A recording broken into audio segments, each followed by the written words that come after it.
늘 사랑하며 드리는 찬양 우리 하나님께서 기뻐 받으신 줄로 믿습니다.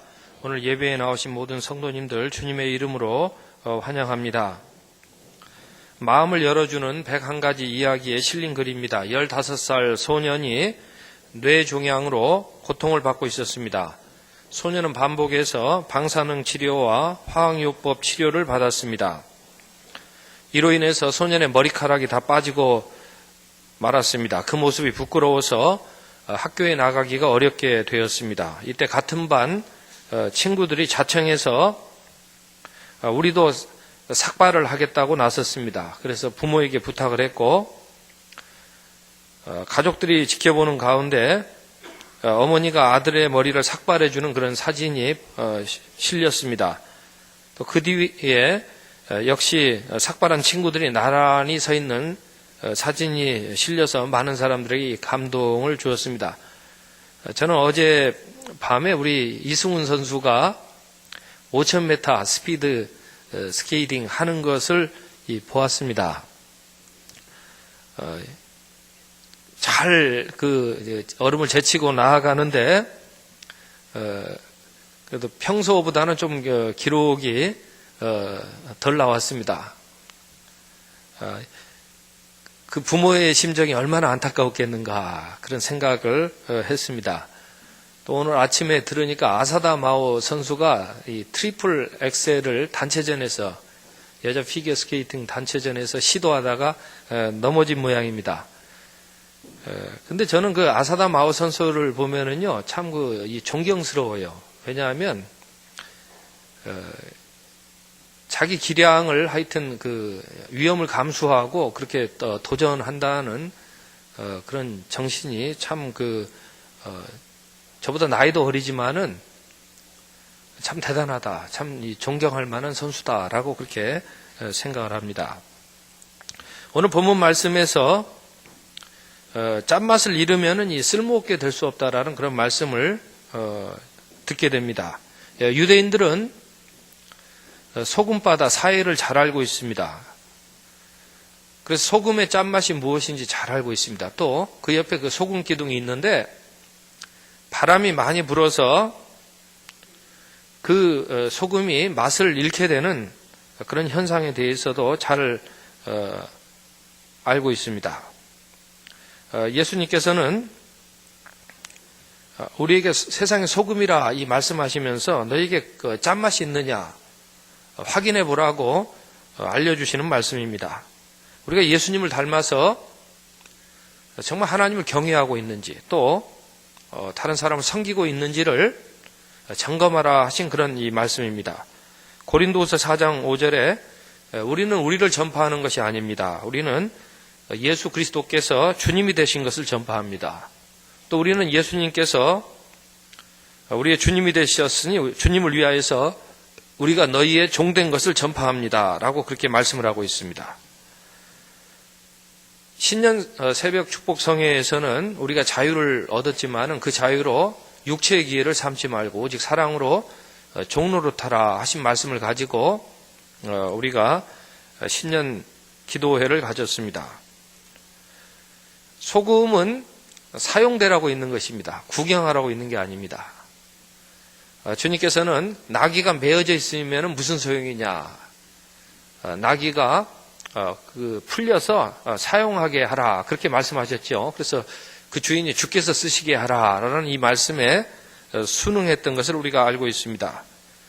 요한복음 15장에 보면은 포도나무 가지가 늘 항상 열매를 맺기 위해서는 가지가 유연해야 됩니다. 유연하다는 것은 정말 힘들고 어려운 문제에 닥쳤을 때는 더 살펴가야 됩니다. 모든 것을 하나님께 양도할 필요가 있는 것입니다. 이 정도면은 내 마음대로 해도 되겠지 했던 것도 힘들고 어려울 때에는 하나님께 더 맡기는 것이 좋을 것입니다. 또 그럴 때일수록 그 가지의 본연의 그런 임무에 충실해야 할 것입니다. 가지는 더 뻗어나가야 될 것입니다.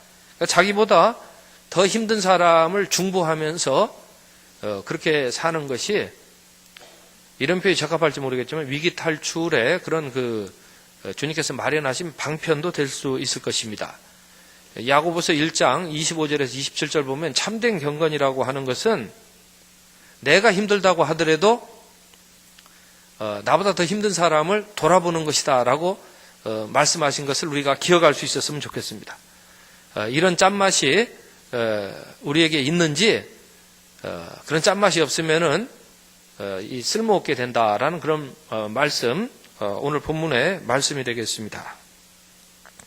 레베카 피퍼시라는 분이 전도해야 된다, 이 소금의 짠맛으로 전도해야 된다라는 그런 책을 써서 많은 사람들이 읽었습니다.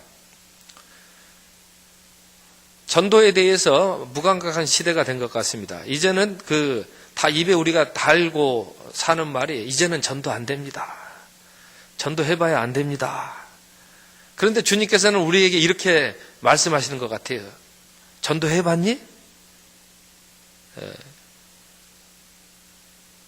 전도는 진정한 사랑의 짠맛으로 하는 것입니다. 그래서 그 레베카 피퍼시라는 그분이 이런 이야기를 했죠. 두려워하는 사람은 전도 못한다. 이것이 성공할지 실패할지 두려워하는 사람은 전도 못한다. 내가 어떤 전도의 행위를 하는데 이것이 받아들여지지 않을지 염려하고 근심하고 걱정하는 사람은 전도 못한다. 전도하려면 그런 두려움을 몰아내는 진정한 사랑이 있을 때 전도하게 된다. 우리가 그 사람이 받아들이는지 받아들이지 않는지 언제 알 수 있냐면은 우리가 사랑을 베풀 때 알 수 있는 것입니다. 사랑을 베풀기 전에는 그 사람이 사랑을 받아들일지 받아들이지 않을지를 확인할 길이 없는 것입니다. 그래서 우리의 생각을 다시 한번 전환시켜주는 그런 책인데, 우리는 먼저 사랑을 베풀 수 있는 그런 마음을 주님께서 주실 때에 믿음으로 받아야 되겠습니다. 먼저 사랑해보고 나서 그리고 나서 이게 됐느니 안 됐느니 말해도 늦지 않다라는 것입니다. 해보기도 전에 이러쿵저러쿵 말하는 것은 바람직하지 않다는 것입니다. 우리가 주님을 닮아서 주님 닮은 그런 스타일이 멋지게 잘 나타날 수 있었으면 좋겠습니다. 어제도 스피드 스케이팅 타는 거 보니까 이 코너 돌 때가 중요하더라고요. 코너 돌 때에 탁탁탁탁 하는데 우리나라는 숏트랙의 강국이잖아요. 그래서 이 스피드 빠른 긴 거 타고 이렇게 하는데도 연습이 잘 돼 있어가지고 코너링 할 때에 많이 유연한 것을 보았습니다. 힘들고 어려운 이 공면을 탈 때에 더욱 사랑하고 싶은 그런 마음들이 애매한 영역에 있어서 우리 찬성의 성도님들에게 좀 풍성할 수 있었으면 하는 것이 주님의 뜻입니다. 그래서 누군가 와가지고 요청을 해요. 그럼 너무 따지지 말라 이거예요. 우리 평양로에도 가입하는 일이 하나 있었는데, 이 사람이 이거 후원 받으러 온단 말이에요. 또 이 사람이 왜 옮기냔 말이에요. 전에 문제가 있었으니까 옮겨지. 이렇게 따지다 보면은 그거 안 돼요. 일단 서류 받은 뒤에 물어봐도 늦지 않잖아요. 그때 심사해도 늦지 않잖아요. 그래서 먼저 이 사랑을 베푸는 것도 좋은 일이겠다, 그런 생각을 해봅니다. 그래서 우리 찬성교회도 전도하는 교회로 그렇게 불러주신 줄로 믿습니다. 그래서 먼저 이 사랑하고 확인하는 그런 교회로 불러주신 줄로 그렇게 믿습니다. 근데 아시겠지만은 이 진실로 이 사랑하고 섬기는 일이 얼마나 어려운 일입니까? 이것은 진짜 사랑을 맛보아야만 되는 그런 일입니다. 그런데 우리에게 그런 사랑이 없다고 할지라도 걱정 안 해도 될 것 같습니다. 주님께서 그런 사랑을 보여주시고 또 그런 사랑을 우리에게 부어주시고 또 그런 사랑을 우리에게 닮아가게 하시는 줄로 믿습니다. 제가 지난주에 어디 가게를 갔는데, 원래 어떤 물건을 그냥 좀 간소한 것을 사려고 그랬는데 거기 있던 점원 한 사람이 딱 와가지고 아주 설명을 잘해줘요. 그러면서 저를 진짜 위해 주는 것처럼 그렇게 말을 하니까 제가 그냥 그 말을 그냥 들었어요. 듣고 또 어찌나 좋은 조건으로 막 하는 것처럼 말을 하니까 제가 그냥 그 말을 듣고 원래 이걸 사려고 그랬는데 그 사람이 추천하는 것을 물건을 사버렸죠. 흔히 말하는 충동구매입니다. 근데 어찌나 그 말을 잘하고 재밌게 하고 막 하든지 자기가 막 써보고 정말 그렇게 한 것처럼 해서 제가 구매를 해가지고 이제 그 자리에 딱 앉아서 거기 명패를 딱 봤더니 그 사람 이름 밑에 판매왕이라고 써 있더라고요. 그래서 제가 이런 걸 보면서 야, 우리 믿는 사람도 전도를 좀 이렇게 해야 되겠다. 우리가 가짜 상품을 가지고 하는 것도 아닌데 우리가 진짜 복음의 사랑을 가지고 써보니까 어때요? 괜찮아요? 주님의 사랑으로 사니까 괜찮은 것 같아요? 늘 사랑입니까? 안 사랑이에요? 그래서 이걸 진품을 써보니까 나쁘지 않으니까 우리가 그런 당당한 모습으로 가서 이 사랑으로 살고 그렇게 전하는 것도 아름다운 일이라고 그렇게 생각을 해봅니다. 주님께서는 늘 진실하게 사랑하셨지 않습니까? 주님께서는 슬픈 일 당한 사람에게 가서 가짜로 우셨습니까? 진짜로 우셨습니까? 진짜로 우셨잖아요. 근데 우리는 진짜로 울죠? 우리 진짜로 울려고 그러는데 우리가 부족한 면이 있어요. 그럴 때는 주님께서 우리에게 그런 진짜 눈물을 주신다. 이렇게 믿고 사는 것입니다.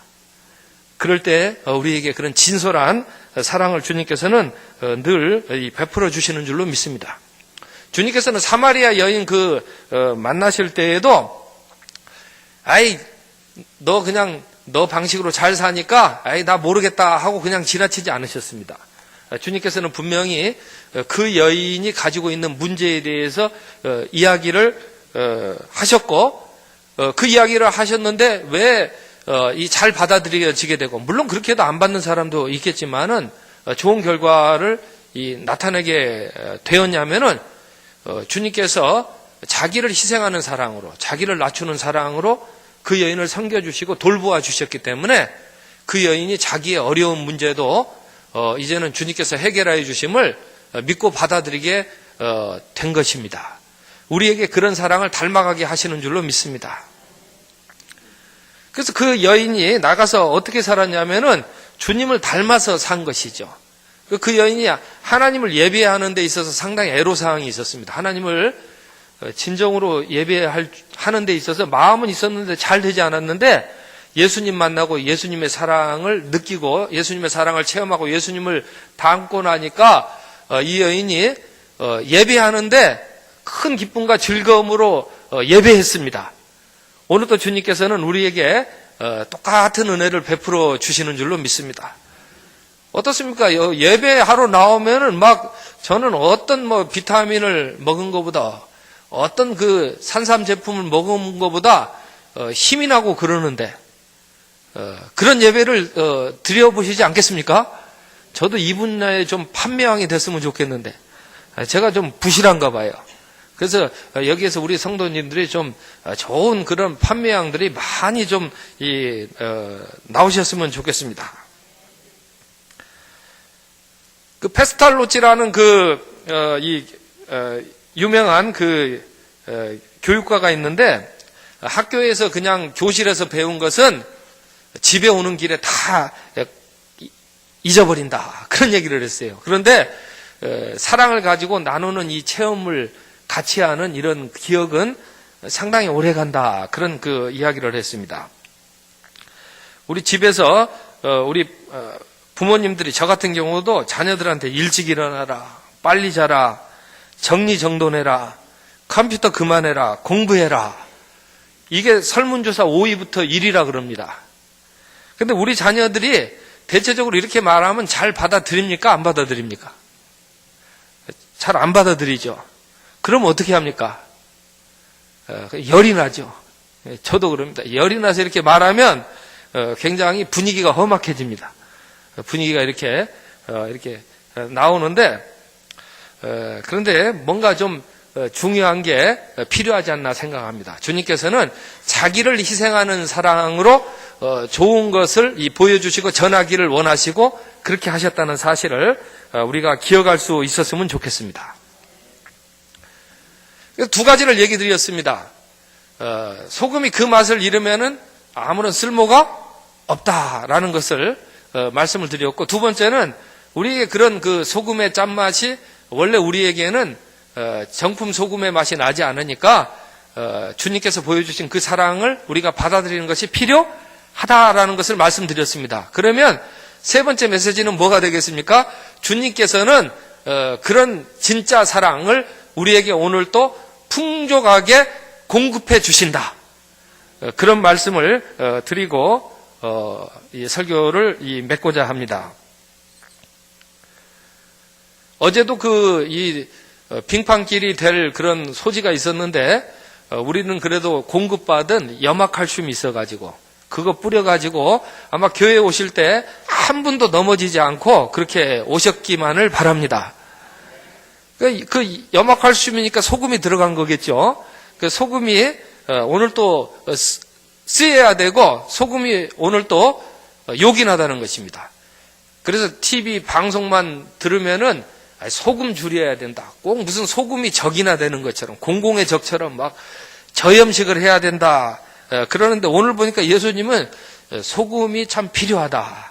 내가 세상의 소금이다. 이렇게 말씀해 주신 것을 보니까 소금이 짠맛이 있는 소금이 꼭 필요한 것 같습니다. 정말 필요한 때에 그런 얼음이라도 녹일 만한 그런 역할을 하는 그리스도인의 진정한 사랑이 오늘 또 필요하고 주님께서는 그런 사랑을 베풀어 주신다고 그렇게 생각을 해보았습니다. 아마 영화 그 변호인을 보셨는지 모르겠습니다. 저는 1000명이 넘어갈 때쯤에 영화 변호인을 가서 보았습니다. 안 보신 분들이 더 많기 때문에 간략히 그 얘기를 드립니다. 한 사람이 이제 공부를 해가지고 변호사가 됐는데, 이제 자기 가까이 지내던 그런 국밥집, 아주머니의 아들이 시국 사건에 휘말리게 되었습니다. 그래서 변호사가 필요한데 예민한 시국 사건이다 보니까 아무도 변호를 하려고 하지 않습니다. 그 국밥집 아주머니가 와가지고 이 변호사 된 사람한테 우리 아들 변호 좀 해주시오 했는데 이 사람이 예, 제가 변호해드리겠습니다. 이렇게 속 시원하게 얘기한 게 아니라 좀 생각해 보겠습니다 하고 좀 뒤로 빼고 막 그런 그 장면이 나와요. 물론 마음으로는 생각을 하지만은 하여튼 일부러 나서서 변호하려고 하지는 않는 그런 모습이 나오니까 그때 국밥집 주인 그 아줌마가 나와서 어떻게 했습니까? 소금 가지고 뿌렸죠. 그 장면이 기억나시는지 모르겠습니다. 제가 딱 그때쯤에 요 말씀을 준비하고 있었거든요. 야, 이 소금이 참 필요하다. 이 소금 쳐야 되겠다, 사람은. 이 사람은 소금 쳐서 절여야 사람 된다. 오해 없으시기 바랍니다. 그래서 그 변호사가 소금에 그냥 쩔어버렸잖아요. 쩔어가지고 그 다음에 정신 바짝 차리고 변호를 하잖아요. 근데 그 다음에 변호를 하는데 어떻게 합니까? 얻어 쳐도 변호하더라고요. 자기한테 손해가 되더라도 끝까지 잘 변호했습니다. 저는 이게 정치적으로 어떤 견해냐 이것은 관심 없습니다. 다만 그리스도인은 소금에 쩔어야 된다. 아멘을 하건 안 하시건 소금에 쩔어가지고 주님을 주님으로 볼 수 있어야 된다. 소금에 쩔어가지고 종처럼 행세하는 게 아니라 종이 되어버려야 된다. 그런 주님의 기업이 전도 유망한 기업인 줄로 그렇게 생각을 합니다. 역대하 12장에 보니까 르호보암이라는 그 왕이 됐는데 지가 언제부터 왕이었다고 왕 됐다고 왕 행세만 하려고 그래요. 남의 말 듣지도 않고 말이에요. 그러니까 하나님이 옆나라 애굽왕 시삭을 쳐들어오게 해가지고 종살이 시켰잖아요. 그 종살이 시키니까 그제서야 종살이를 배운 거예요. 종을 배운 거예요. 그리고 깨달았다 그러지 않습니까? 그게 역대하 12장의 말씀이에요. 그러고 나서 역대하 13장에 가면 뭐라 그러냐면 하나님께서 내가 다윗 가문을 내가 축복하겠는데 내가 다윗의 가문을 소금 언약으로 축복하리라. 그렇게 약속하신 말씀이 있습니다. 그러니까 소금에 쩔어도 좋을 것 같습니다. 그러니까 하나님께서는 다윗 가문을 왕의 가문으로 축복하셨는데 그러나 그 실질적인 역할은 무엇이었냐면은 종으로 주님의 종으로 잘 섬기는 것이었습니다. 이런 조금 소금의 짠맛을 잘 드러낼 수 있었으면 좋겠습니다. 기도하겠습니다. 사랑의 아버지 하나님, 소금 언약으로 함께해 주심을 감사합니다. 늘 주님을 주님으로 알고 참되고 기쁜 예배를 올려드리게 하옵소서. 또 주님의 종으로 소금의 그런 역할을 잘 감당하게 하옵소서. 예수님의 이름으로 기도합니다. 아멘.